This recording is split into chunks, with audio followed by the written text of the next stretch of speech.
नमस्कार, स्वागत है आपका हमारे चैनल पर। महाराष्ट्र में चल रही सियासी राजनीति को लेकर या फिर कहें आर्यन खान ड्रग मामले को लेकर एनआईए अब इस पूरे मामले की जांच करेगी। तो हम बात करेंगे, हमारे साथ सिद्धार्थ सर हैं, सुप्रीम कोर्ट से एडवोकेट हैं, और सर से बात करेंगे कि नवाब मलिक जिस तरीके से लगातार टिप्पणी कर रहे हैं और आर्यन खान की जो पीआर टीम है जो लगातार खुशी मना रही है कि आर्यन खान को बेल मिल गई है तो आर्यन खान निर्दोष हैं। अगर एनआईए की इस पूरे के पूरे मामले में अब एंट्री होती है तो कितनी मुश्किलें बढ़ने वाली हैं आर्यन खान और नवाब मलिक की। सर, किस तरीके से देखते हैं आप इन सारी चीज़ों को कि आज एनआईए और जिस तरीके से एनसीबी के अफसरों की मीटिंग हुई, अगर एनआईए इस केस में इन्वेस्टिगेशन कर रही है तो कितनी मुश्किलें बढ़ने वाली हैं आर्यन खान की?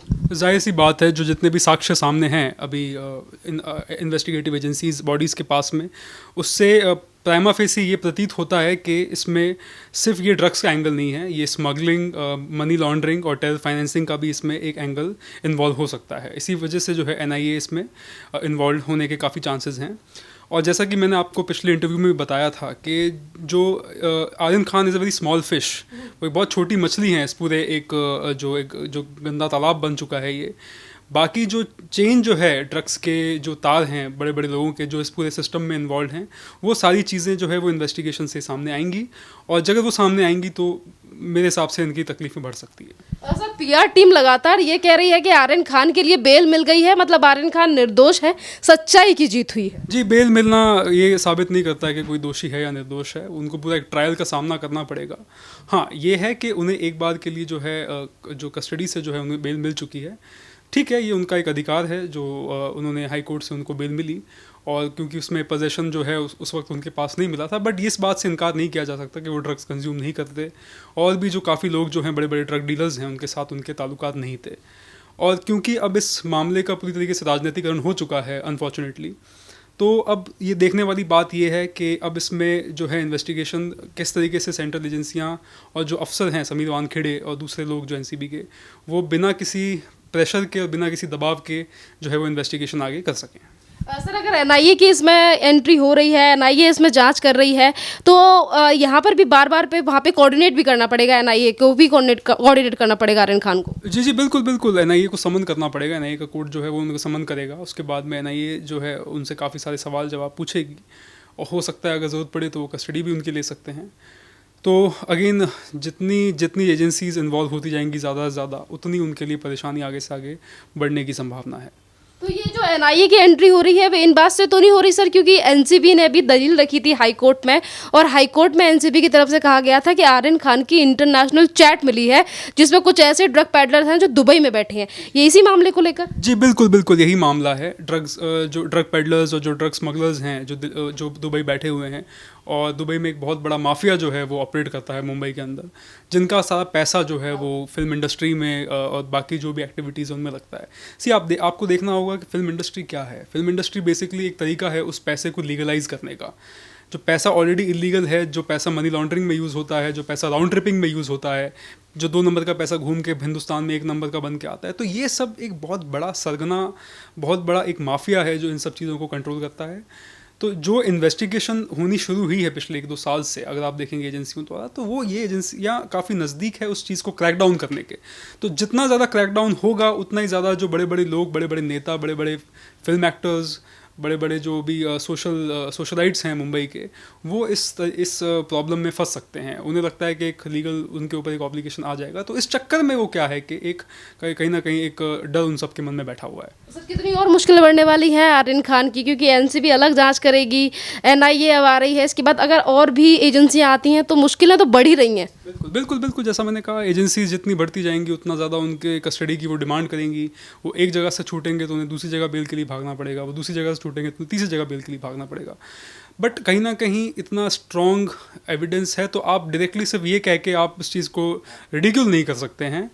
इस चीज़ को रिडिक्यूल नहीं कर सकते हैं, ये कह नहीं सकते कि आप जो है ये एक तरीके से बेबुनियाद इन पे आरोप लगाए गए हैं।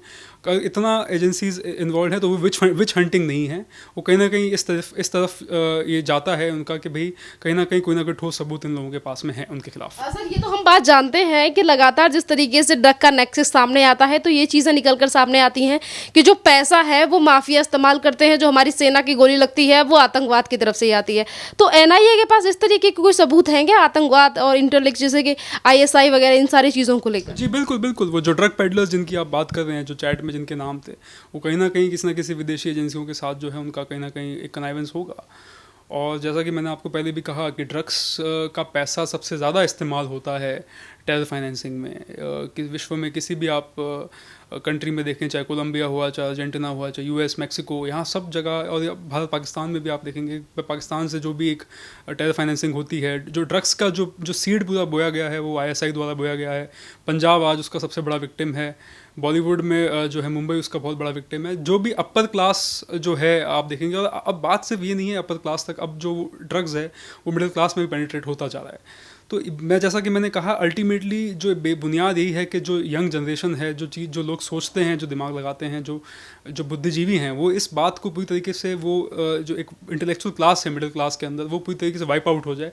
यही एजेंडा है हमारे देश के दुश्मनों का। सर देश की जनता, एक ये भी सवाल है लगातार, अगर एनआईए इस मामले में आई है, जांच कर रही है, अगर जिस तरीके से जांच चल रही है और आगे चल के एनआईए के हाथ में कुछ ऐसी चीज़ें लगती हैं, आर्यन खान का कोई लिंक मिलता है ड्रग पैडलर के साथ, तो मिल ही चुका है, अगर आतंकवादी गतिविधियों में कहीं थोड़ा सा भी सम्मिलित होते हैं, तो कितने दिन की जेल, कितने दिन का, किस तरीके का रहेगा आगे का? वो कम्प्लीटली उनका प्रोसिक्यूशन होगा एनआईए द्वारा, और वो बहुत ही मतलब हार्ड रहता है। वो उसमें बेल मिलने के चांसेस भी इतने ज़्यादा नहीं होते, और उन्हें ट्रायल से पहले भी उनको डिटेन रखेंगे, जुडिशल कस्टडी में रखेंगे एनआईए वाले। तो कहीं ना कहीं उनकी जो समस्याएं हैं वो बढ़ती जाएंगी, अगर कहीं भी टेरर का लिंक हल्का सा भी रिमोटली अगर एनआईए ने उसको इस्टेब्लिश किया, तो मेरे हिसाब से आने वाले समय में उनके लिए काफ़ी मुश्किलें हो सकती हैं खड़ी। एक तरफ हम भी जान रहे हैं कि आर्यन खान के लिए मुसीबतें बढ़ने वाली हैं, पर शाहरुख खान की जो पीआर टीम है, आज आर्थर रोड जेल के बाहर शाहरुख खान पहुंचे, अपनी BMW अपनी कार को लेके, वहां से अपने बेटे को लेकर गए,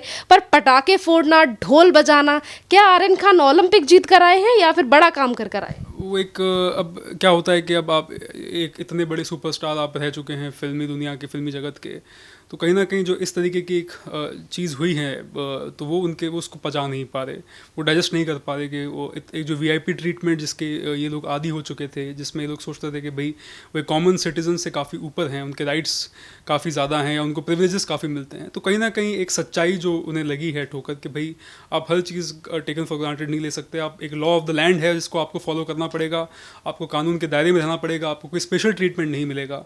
तो क्योंकि ये स्पेशल ट्रीटमेंट अब उन्हें नहीं मिल पा रहा है, कहीं ना कहीं उनका आपस में एक कनाइवेंस भी है कई उन लोगों के साथ में, और उस नेटवर्क में, उस सर्कल के वो हिस्सा हैं। तो अब उस अपनी चकाचौंध में और अपने एक इमेज उसके अंदर वो कहीं ना कहीं दब चुके हैं, तो मे भी शायद वो उस चीज़ को काउंटर करना चाहते हैं अपने पीआर के थ्रू। बट खैर जो भी है वो कर सकते हैं, उनका एक इंडिविजुअल वो डिसीजन है। बट हाँ, कहीं ना कहीं ये है कि जो वीआईपी कल्चर है जो इंडस्ट्री का मुंबई में, वो कहीं ना कहीं अब ख़त्म होता हुआ दिख रहा है, जो एक अच्छी बात है, अच्छा संकेत है। सर एक तरफ जैसे कि आपने कहा कि ये अपने लिए चीज़ें कर रहे हैं, ढोल बजा रहे हैं, पटाखे फोड़ रहे हैं, ये इनका अपना इंडिविजुअल है, पर जिस तरीके से मैसेज एक जो जनता के बीच में गलत जा रहा है कि आपका बेटा इस तरीके से जेल से छूट कर आ रहा है, वो भी ड्रग मामले को लेकर, और आप इस तरीके से खुशियां मनाकर दिखा रहे हो कि आपके बेटे ने कोई विक्ट्री हासिल कर ली हो। बिल्कुल बिल्कुल, ये तो आप इस तरीके से आप नहीं दिखा सकते। आप कोई ओलंपिक मेडल नहीं जीता उन्होंने, या कोई देश का जो परचम नहीं लहराया, उल्टे जो कई बार उनके पीआर की तरफ से आते हुए 23 साल के बच्चे हैं, कई बड़े बड़े फिल्म निर्देशकों ने, डायरेक्टर्स ने और निर्माताओं ने बात कही, कई एक्टर्स ने भी उन्होंने बात कही। लेकिन जैसा कि हम पहले भी बात कर चुके हैं कि भगत सिंह जब इन्होंने देश के लिए शहादत दी थी जब वो 23 साल के थे, नीरज चोपड़ा जो अभी मेडल लेके आए हैं वो 23 साल के थे, तो और काफ़ी लोग ऐसे हैं जो उस एज ब्रैकेट में हैं जिन्होंने देश के लिए बहुत बड़े बड़े काम किए हैं। तो उनको एक तरीके से हीरो प्रोजेक्ट करना जो है वो मैं मानता हूँ ये बेहद ही बिल्कुल मतलब असंवेदनशील है, और ये इस चीज़ से मेरे हिसाब से उन्हें बचना चाहिए।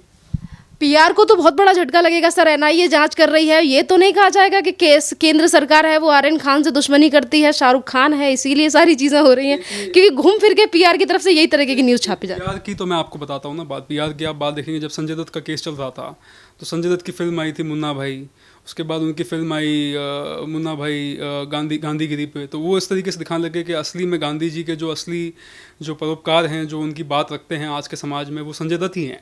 तो उन्होंने पीआर का तो काम यही होता है, पूरा वाइट वॉश करना, इमेज जो है पूरी तरीके से एक नई जो है भूमिका में अगले आदमी को डाल देना। तो ये मैं मानता हूँ ये बड़ा ही बेसलेस पीआर है। और आज के समय में खासतौर पे सोशल मीडिया जब इतना तेज़ है, लोग देखते हैं, समझते हैं चीज़ें, ये बहुत ही बेबुनियाद चीज़ें हैं।